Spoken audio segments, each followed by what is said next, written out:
guys, nice to see you. So, first of all, short reminder that this is fourth week, so you will have your first quiz during this week. I believe some of you already had this week. All will still have during the week. So be aware when this quiz is going to happen. Come in time. Don't come too late because time is limited.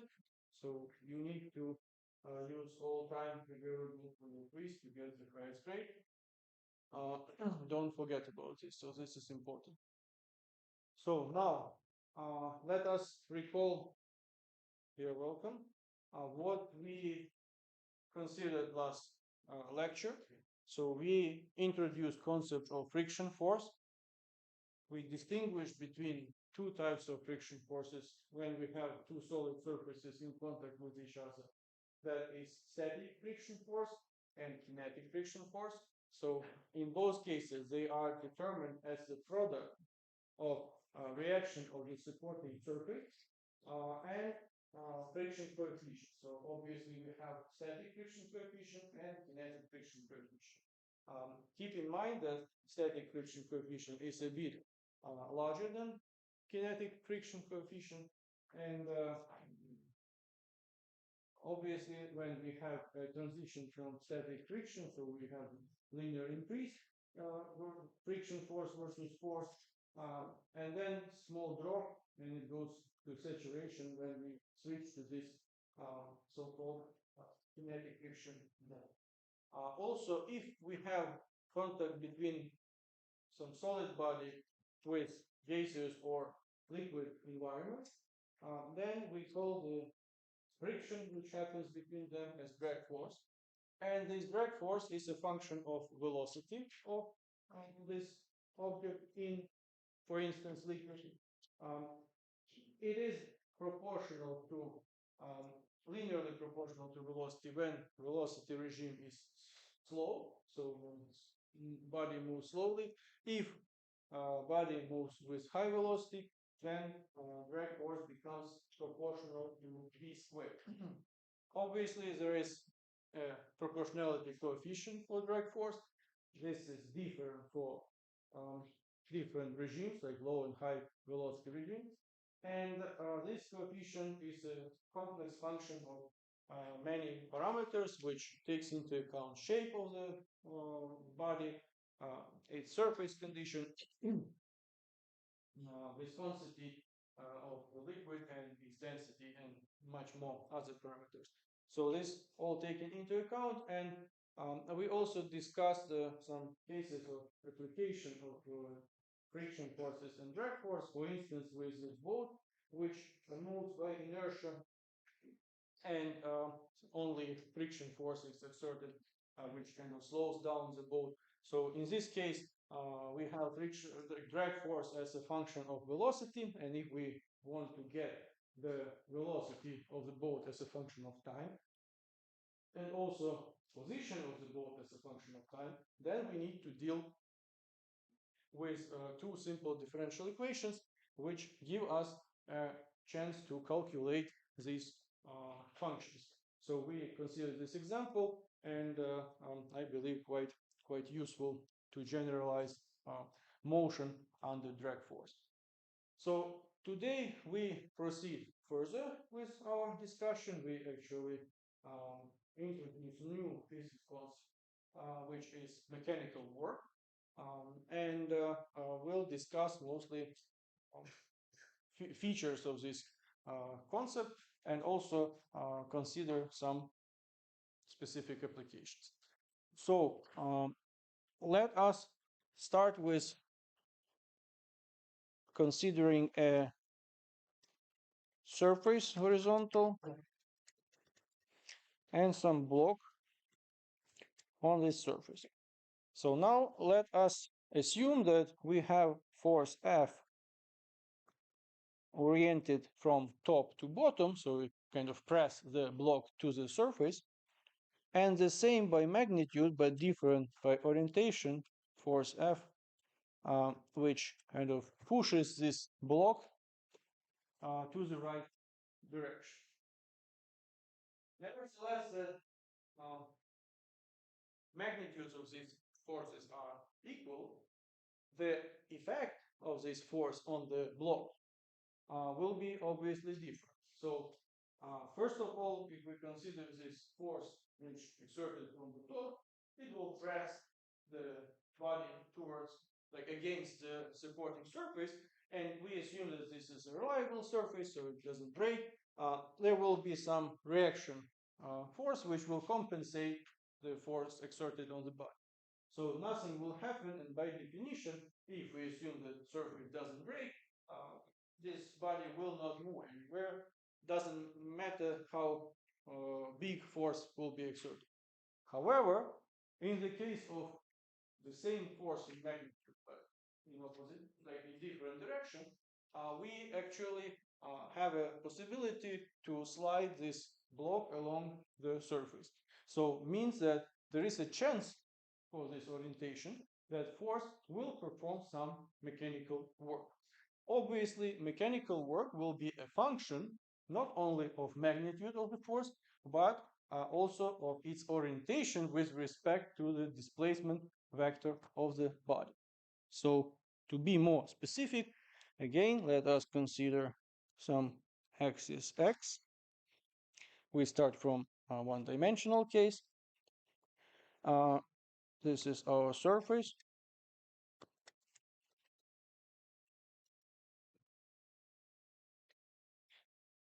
Here is the block, and there is exerted force F on this block. So upon the effect of this block, this force, the block is moving to its new position. Here is some angle alpha between the horizon and force F. And um, here is initial and final position of the block. So this is actually the displacement vector of the block. Now it's oriented along axis x. So how we calculate then the mechanical work done by this force? So mechanical work, which is denoted as capital W from word work, that is equal to a dot product of force vector and displacement vector. Now the question is, what will be the result?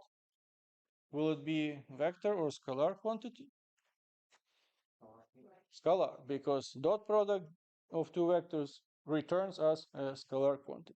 And makes sense because work is the quantity which is described only by magnitude.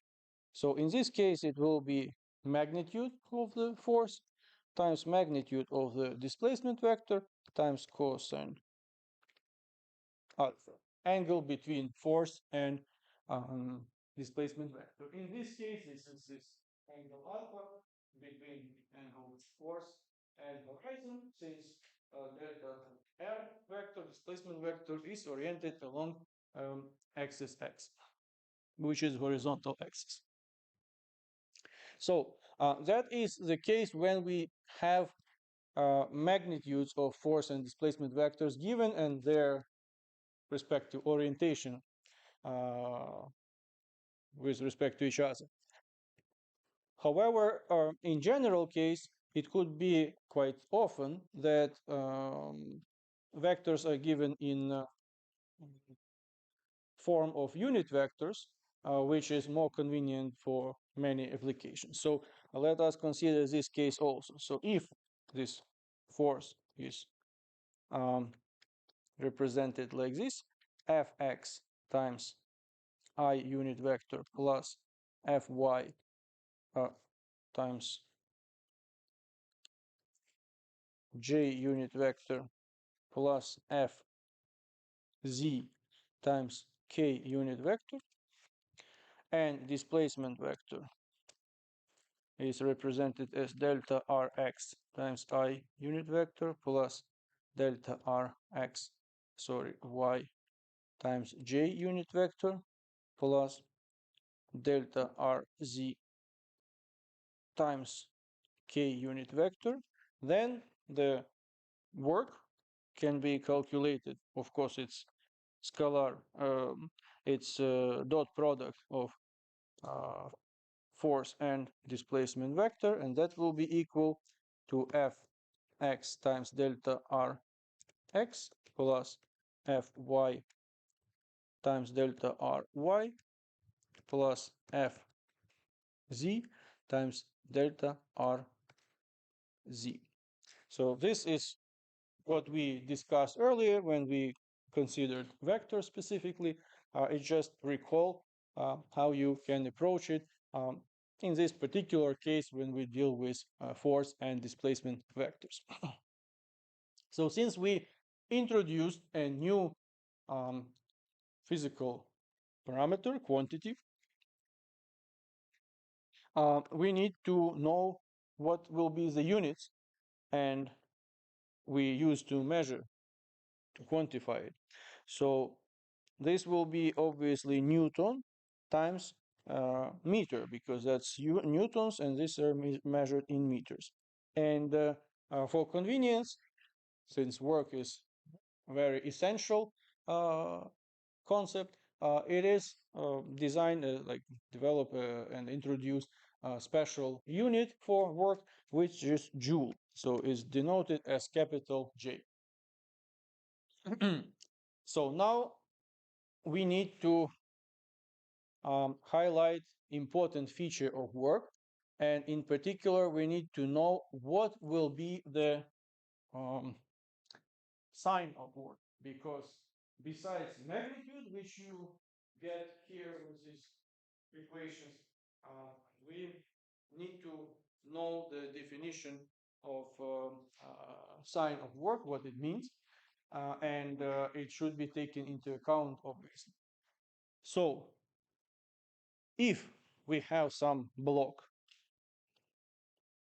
which moves, let's say, to the right, so displacement vector is oriented to the right, and we have some force F exerted on this block also in direction to the right, so directions, the same directions of force and displacement vector, then work done by this force will be positive, so it will be larger than zero.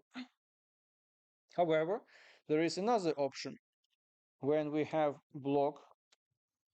So assume that we have some block which moves by inertia, and we want to stop this block. So we exert some force from right to the left, but so it slows down, but still moves to the right. So its displacement vector will be still in the direction from left to the right. Now we have the case when displacement vector and exerted force vector are in opposite directions, and in this case work, mechanical work, is negative, so it's smaller than unity. So this you should keep in mind, because that's obviously relevant information specific for mechanical work. So you may notice that so far we considered only constant forces. So this force is given in terms of magnitude and direction, and as this block is moving along axis x, it doesn't change with position. That is possible, however, obviously it does not describe all possible cases. This force can be position dependent. So in that case, we need to take this into account, obviously. So let us see, take a look on this plot.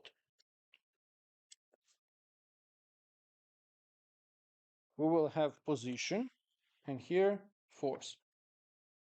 And we will have, let's say, something like this. So we see that force at each position will possess different values. So that can be represented as a function of position, f as a function of position.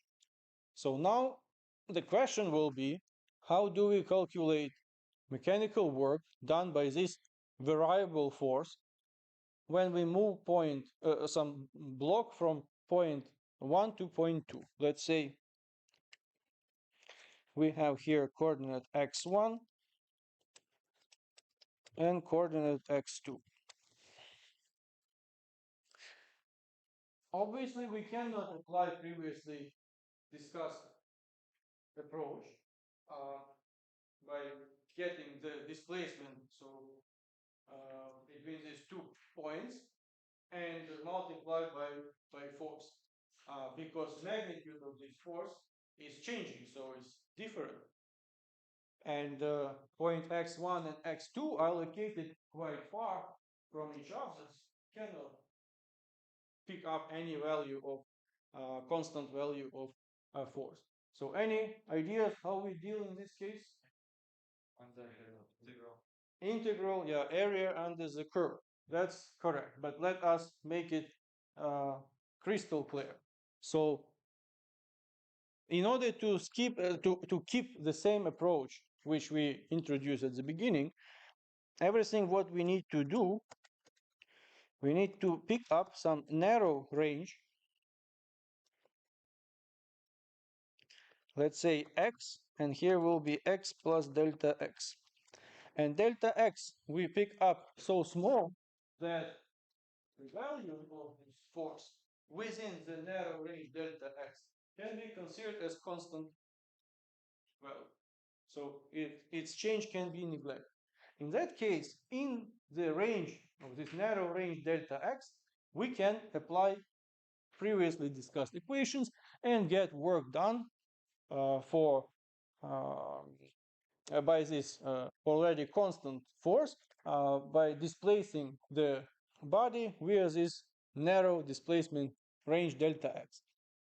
If we want to get the total work done by moving the object from x1 to x2, we need to divide this whole range in such small regions with constant force F and sum it up. So we eventually get the area under the curve, what you mentioned, and this getting area under the curve will be nothing else as taking an integral of this function fx dx from in the range from x1 to x2.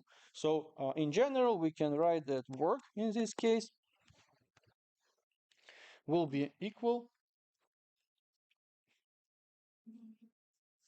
to integral from x1 to x2 f as a function of x dx. So that is the mechanical work done by force, which is a function of position x. So now you may also notice that so far we consider displacement only along axis x. So we kind of deal with the one-dimensional case. Obviously, that is not the general case because as force can be arbitrarily oriented in space, the same orientation in space can be for displacement vector. So this should be taken into account. And if on top of that we have force as a function of position vector, means it changes, depends on position. So we need to integrate a scalar product or dot product of two vectors, force as a function of position vector and displacement vector, which can be arbitrarily oriented in space. So in order to highlight this moment, let us consider two-dimensional case.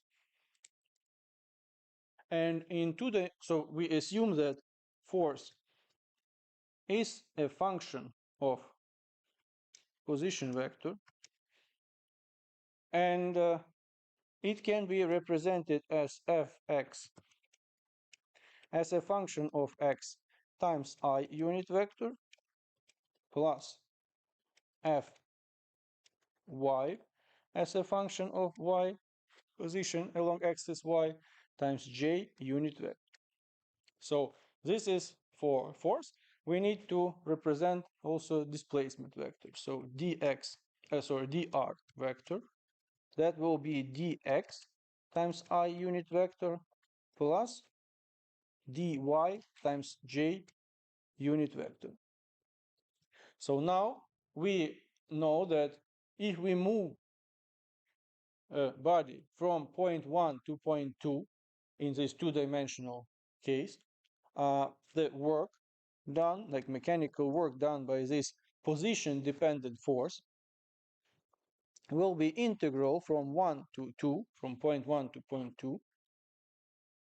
Here will be f as a function of r, dr, so dot product. So in this case, we can represent the work as two integrals because we have two axes. So if we have three-dimensional case, there will be one more. So this will be integral from 1 point to point 2. Here will be fx as a function of x times I unit vector dot product with dx times I unit vector plus integral from point 1 to point 2 fy as a function of y j unit vector dot product dy times j unit vector. So here, keep in mind that we have two vectors. We have fx as a function of x times I unit vector and dx times I unit vector. So we actually have a scalar product or dot product of two vectors under this integral. And that is for axis x, this one is for axis y. So this is how you approach, in general case, mechanical work calculation when both force and displacement are represented as vectors with arbitrary orientation in two or three-dimensional space.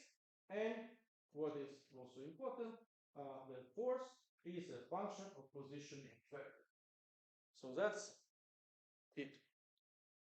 Now let us consider some example of calculating work when force is a function of position.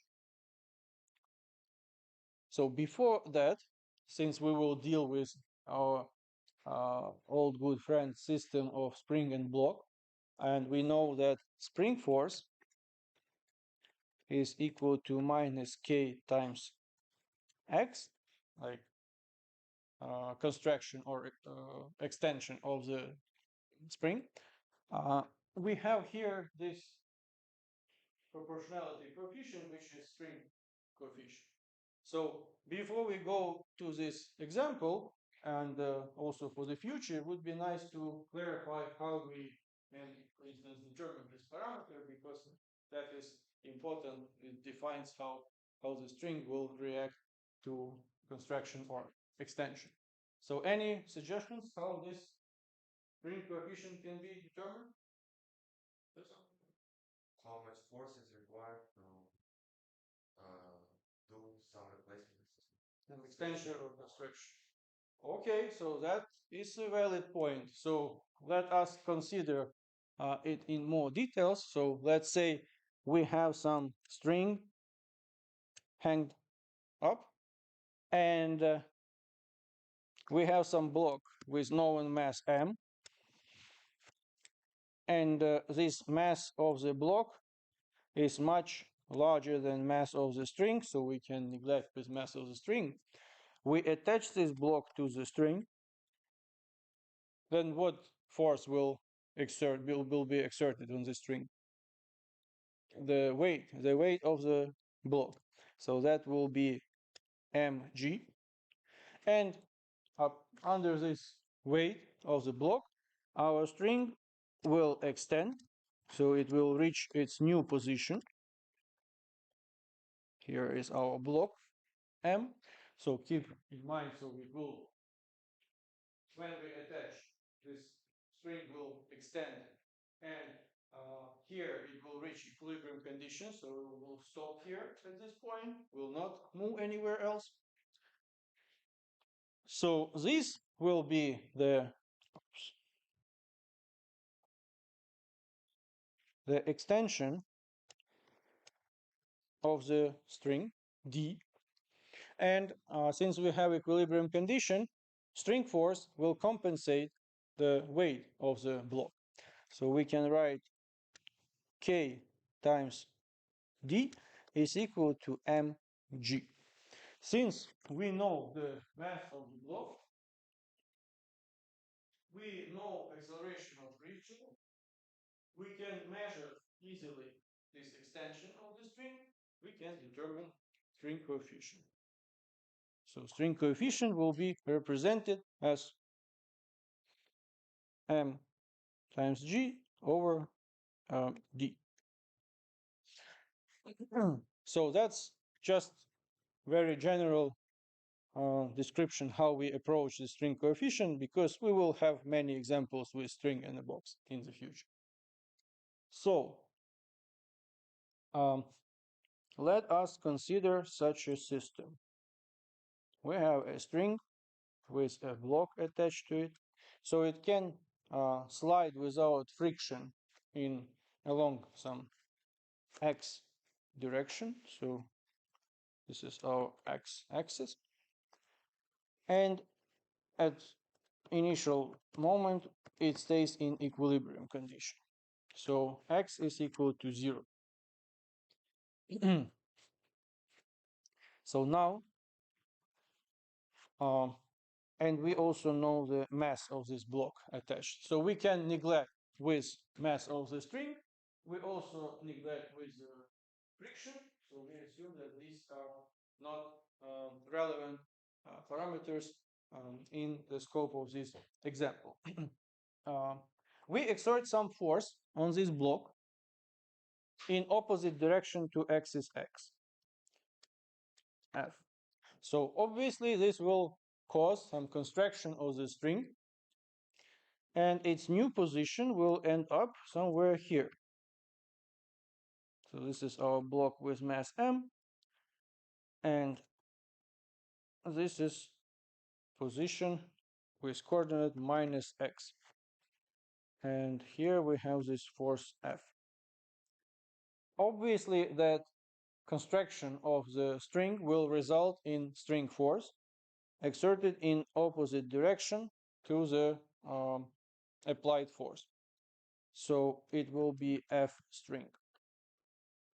Now let us assume that in some moment of time we eliminate this external force F, and obviously since we don't have any friction, this block will experience only uncompensated force from the spring force. It will start to move backwards to original equilibrium condition. So it will start to move along axis x upon the effect of string force. So this will be the direction of motion. Now, what we want to do, we want to calculate the work done by this string force on the displacement interval from delta x to 0, to initial equilibrium condition. So we remember that string force is equal to minus k times x, and we see that it actually is a function of position x. So it changes as block moves along axis x. So we cannot just keep some constant force because this force changes linearly as block is moving along axis x. That's why we need to integrate. So work, which is done by string force, moving this block from position minus x to 0, from minus x to 0, will be equal to integral from minus x to 0. Here will be minus k times x dx, which is our minus kx is our string force. So k string coefficient is a constant. We can take it out from the integral. That will be minus k times integral from minus x to 0. Here will be x times dx. And what will be the integral x times dx? X squared over 2. So that will result in minus k times x squared over 2 from not from minus x to 0. So what it gives us? So let's keep this minus out of parentheses. It will be minus k times 0 second power over 2 minus, sorry, not minus, it will be plus. Minus we took out of parentheses. So, and minus k times x squared over 2. So this obviously will result in 0. And we have minus out of the parentheses and inside the parentheses. So these two minuses will give us plus. So it will be k times x squared over 2. And this is larger than 0. So we have some positive work. So what do we see here? That according to our introduction part of mechanical work, we indeed see that if the force direction coincides with the displacement direction, because this block is moving from minus x to 0 position, then work done by this string force will be positive and equal to k times x squared over 2. So since we highlighted at the beginning that we do not have any friction for losses for the system, obviously, once it reaches the equilibrium condition here, it will not stop, it will keep going further. So we considered so far the motion from minus x to x equals 0. But it will keep moving further. So displacement vector will remain its direction. So we will have new position of the block here, M, and this will be position X. So obviously, since we don't have any losses, we go from extreme point to another extreme negative, positive, and these coordinates, like positions, will be equal to each other in magnitude, but opposite in sign. So during this motion from position 0 to position x, displacement vector will be along axis x. However, the direction of the string force will change. So now, when the block crosses this equilibrium condition, then the string, it was compressed, now it's in equilibrium condition, it's neither compressed nor stretched, but once it goes to the positive coordinate, it becomes stretched. If it becomes stretched, the string force will change its orientation with respect to initial direction to opposite in negative x direction. So this should be, of course, taken into account, and that will be taken into account in our integral, because now what we want to do, we want to calculate work done by the string force when block moves from 0 position to x position. So let's see what we get. Will be similar to our previous example, but a bit different. So now we have integral from 0 to x. Here is minus k times x dx. So this integral will give us minus kx squared over 2, the same what we got previously, but here we have different range. So we go from, initially it was from minus x to 0, and now we go from 0 to x. So this will be minus take out from parentheses. We will have kx squared over 2 minus, bless you, kx, k0 squared over 2. So this term will give us 0. So eventually we get minus kx squared over 2, and that is less than 0. So we get a negative value for work done by the string. Why? Because here we see these two vectors, and as is in negative x direction and displacement still in positive x direction. So now we will see indeed that if we have force and displacement vector in opposite directions, force, so mechanical work is negative. You have a question? What is displacement is positive? Okay, so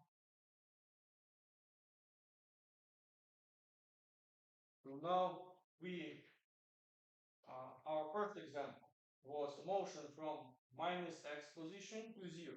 So if it moves from, this is initial point, this is final. This is our displacement vector. It goes to the right, so along axis x.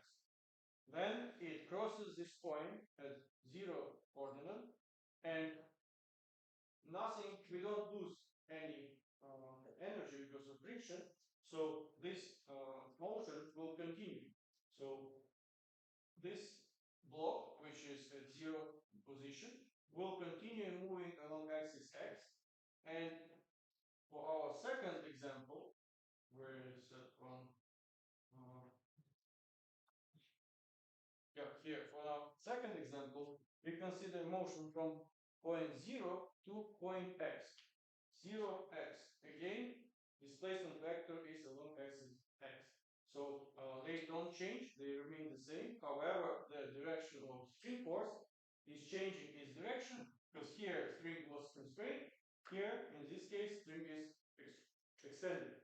So direction of string force is different. So with this, we can also consider what will be if we calculate work done by the string force when we move from coordinate minus x to x.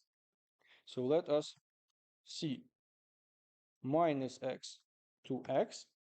That will be integral from minus x to x minus k times x dx, and that is also equal to minus kx squared over 2 from minus x to x. And this will be nothing else as the sum of work done by the string force at two intervals. First, from minus x to 0 and 0 to x, which we actually calculated. So we have first one, and here is the second one. So we can write kx squared over 2 minus kx squared over 2. And they are the same but different in magnitude. So eventually, work done by the string force will be equal to 0. And there is no mechanical work done because as the block crosses the equilibrium condition, like position along axis x, the direction of string force changes, and we end up with two mechanical works done, but initial it is positive and second is negative, so it can compensate each other. So this is true when we have symmetric case, because we considered extreme point here, so that's the maximum displacement minus x. And then, of course, since we don't have any losses, this x will be another extreme point. It will move towards positive direction of x and reach the same in magnitude displacement, but opposite in orientation. However, it's possible that we deal with some randomly picked up, like arbitrary points along this interval. So let's say here will be some point x1 and here will be some point x2. They may not be symmetric. In that case, of course, net work done will not be equal to 0 and will be, of course, defined by position of these points. So we can write in general that work done by string force will be equal to integral from x1 to x2 minus kx dx. That will result in integral will result in minus kx squared over 2 from x1 to x2, and that will be kx1 squared over 2 minus kx2 squared over 2. So in this case, it will be really defined by position of points x1 and x2. If we have this extreme case, which we just considered previously, when position x1 and x2 are extreme negative and extreme positive position, they are equal by magnitude, opposite by sign. So obviously we end up with work done by the string force, which is equal to 0. If these positions are arbitrary, they are just picked up on the axis arbitrarily, then they may not be symmetric, and work will be either positive or negative, depends which coordinate is larger in magnitude, x1 or x2. So I think we can summarize what we discussed today. Today was introduced an important concept of mechanical work, which will be with you for a long time. And it is a quantity which is defined by both orientation and magnitude of force and displacement vectors. So it is defined as a product, like dot product, so two vectors, force and displacement. We consider cases for constant force and displacement, like one-dimensional displacement. Also considered force as a function of position for one-dimensional displacement, and also introduce the way how you can deal with the integral of dot product of two vectors when we have given vectors of force and displacement arbitrarily in 2 or 3-dimensional space, including including our force as a function of position vector. So and finally, we considered an example with spring force when we highlighted with analytical solution of this integral, which we get for work done by position-dependent spring force, that indeed the sign of the mechanical work depends on the relative orientation of force vector and displacement vector. If they are in the same direction, mechanical work is positive. If they are going in opposite directions, mechanical work is negative, and this is important. You should keep this in mind and consider this when necessary during your study of mechanics. So we will continue on Wednesday, and we will introduce the new important concept here as kinetic energy. So thank you very much for your attention, and see you next time.